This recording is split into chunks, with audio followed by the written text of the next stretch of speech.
saya Muhammad Hadi Bayu Pratama, kelas 11 IPA 5 dari Sekolah SMA Negeri 1 Jambi. Sebelum lanjut ke video, jangan lupa tekan tombol like and subscribe and comment. Di sini saya akan membuat vlog tentang implementasi persatuan dan kesatuan NKRI di tengah waraknya wabah COVID-19.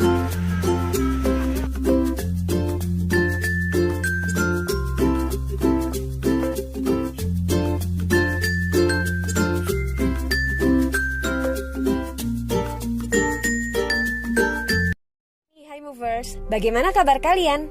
Semoga selalu dalam keadaan prima dan jauh dari ancaman virus serta penyakit apapun ya. Mengingat saat ini sedang marak tentang mewabahnya virus novel corona, maka video kali ini juga akan memberikan edukasi mengenai pencegahan penyebaran virus novel corona. Selain influenza, awal tahun 2020 ini juga diramaikan dengan adanya penyebaran virus novel corona atau COVID-19. Kementerian Kesehatan Republik Indonesia melalui surat edaran nomor SR 0202-2-270-2020 telah mengeluarkan pedoman kesiapsiagaan menghadapi infeksi virus novel corona. Sebelum sampai ke pencegahan, ada baiknya bila kita mengenal terlebih dahulu apa sesungguhnya virus novel corona itu. Virus corona merupakan keluarga besar virus yang menyebabkan infeksi saluran pernapasan atas ringan hingga sedang, seperti penyakit flu. Namun, beberapa jenis virus corona juga bisa menimbulkan penyakit yang lebih serius, seperti Middle East Respiratory Syndrome atau MERS-CoV, Severe Acute Respiratory Syndrome atau SARS-CoV, pneumonia, dan Coronavirus Disease atau COVID-19. Virus novel corona menyebabkan wabah pneumonia di kota Wuhan, Tiongkok pada Desember 2019 dan menyebar ke negara lainnya hingga kini. Penyebab infeksi virus corona tersebut antara lain percikan air liur pengidap bisa dari batuk dan bersin, menyentuh tangan atau wajah orang yang terinfeksi, menyentuh mata, hidung, atau mulut setelah memegang barang yang terkena percikan air liur pengidap virus corona, tinja atau feses. Namun, ini jarang terjadi. Masa inkubasi virus corona ini belum diketahui secara pasti. Namun, rata-rata gejala timbul setelah 2-14 hari setelah virus pertama masuk ke dalam tubuh. Metode transmisi virus corona juga belum diketahui dengan pasti. Awalnya, virus corona yang sedang mewabah ini diduga bersumber dari hewan, termasuk unta, unggas, dan kelelawar. Sebenarnya, virus ini jarang sekali berevolusi dan menginfeksi manusia hingga menyebar ke individu lainnya. Namun, kasus di Tiongkok ini menjadi bukti nyata bahwa virus ini bisa menyebar dari hewan ke manusia. Bahkan, kini penularannya bisa dari manusia ke manusia. Gejala yang timbul bila terjangkit virus novel corona bisa beragam, bergantung pada jenis corona yang menyerang dan seberapa serius infeksi yang terjadi.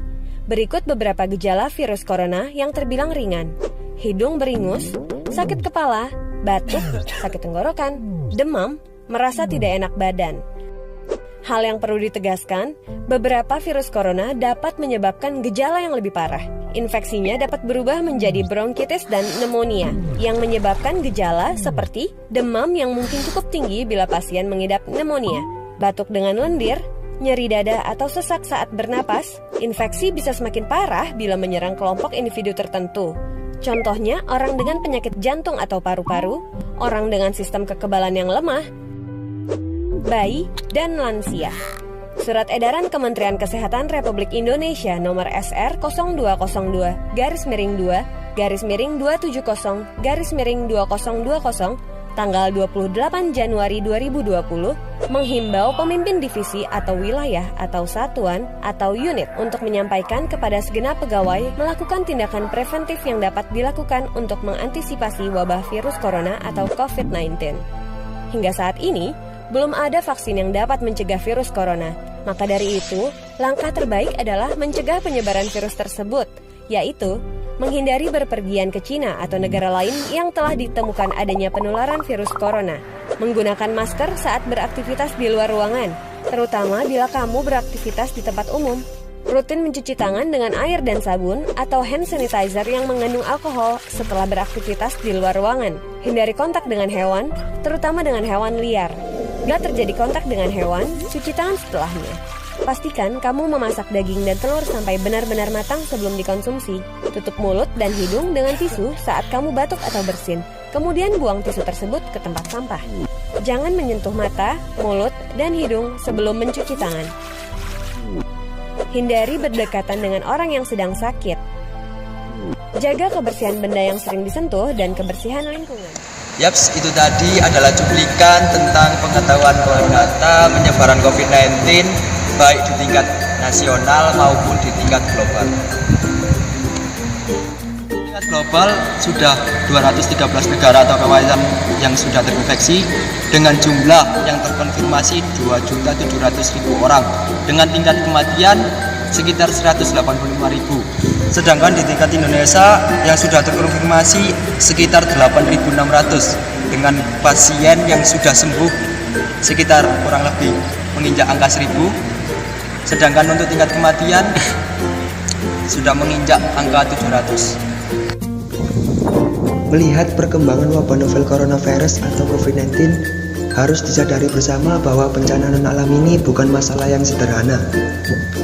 Wabah corona ini apabila tidak segera ditangani akan berdampak pada krisis multidimensi yang berbahaya. Berangkat dari fakta data kematian dan orang yang sudah positif corona, seharusnya seluruh elemen bangsa harus menyadari bahwa masalah bencana COVID-19 tidak bisa dianggap remeh. Kesan bahwa pemerintahan Joko Widodo menganggap enteng COVID-19 saat awal muncul di kota Wuhan, Provinsi Hubei, China sejak Desember lalu itu tidak boleh terulang lagi. Pemerintah harus lebih transparan memberikan informasi dan gerakan secara konkret. Tidak cukup melakukan imbauan, pemerintah juga lebih berhati-hati dalam menyampaikan informasi kepada masyarakat. Jangan sampai informasi yang disampaikan justru menimbulkan kepanikan baru di masyarakat. Selain itu, seluruh elemen sipil juga harus berpikir jernih dan saling menahan diri. Jangan sampai ada pihak yang justru memanfaatkan bencana mematikan ini. Elit politik dan kelompok sipil jangan sampai mengkapitalisasi masalah corona untuk manuver politik, terlebih semata untuk menyerang pemerintah. Para pemodal juga tidak boleh memanfaatkan situasi ini dengan menimbun alat kesehatan, seperti alat pelindung diri atau APD, masker, dan alat lainnya. Beberapa pekan ini masih berseliweran berbagai tindakan yang memperkeruh situasi, mulai penyebaran hoak, penimbunan bahan makanan pokok, dan juga berbagai rumor yang melenceng dari fakta. Saya kira semua bersepakat bahwa penyelamatan umat manusia adalah tugas seluruh anak bangsa. Dalam hal menyelamatkan bangsa, tidak bisa masyarakat bergerak sendiri atau pemerintah berupaya tanpa masyarakat. Semua terkait erat dan saling menguatkan. Kita bisa saja meneladani Korea Selatan yang berhasil menekan angka penyebaran COVID-19. Tidak hanya pemerintahan yang sigap melakukan penanganan, seluruh warga sipil berpartisipasi aktif dalam melakukan upaya pencegahan COVID-19. Bangsa Indonesia sedang menghadapi musim COVID-19. Oleh karena itu, kita tidak boleh menghadapinya dengan panik. Segenap tumpah darah bangsa Indonesia harus meyakini bahwa integrasi iman dan ilmu yang dimiliki para ahli akan mengatasi wabah COVID-19 ini dengan maksimal dan cepat. Kita harus terus mengikuti arahan pemerintah dan otoritas medis yang sudah berupaya secara maksimal.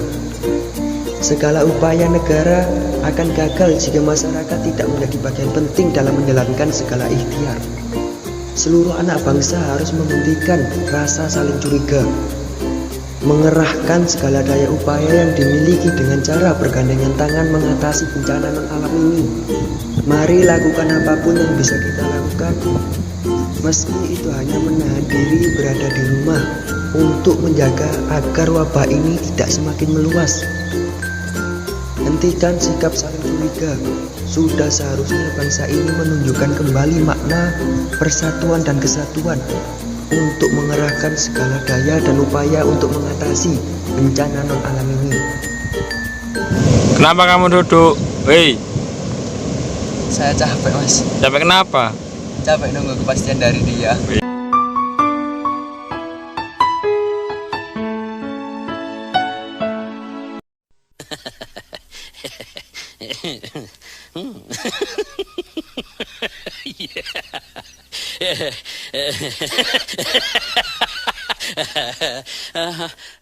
Sekian video dari saya, semoga bermanfaat. Jangan lupa tekan tombol like, subscribe, dan komen, dan jangan lupa tekan lonceng.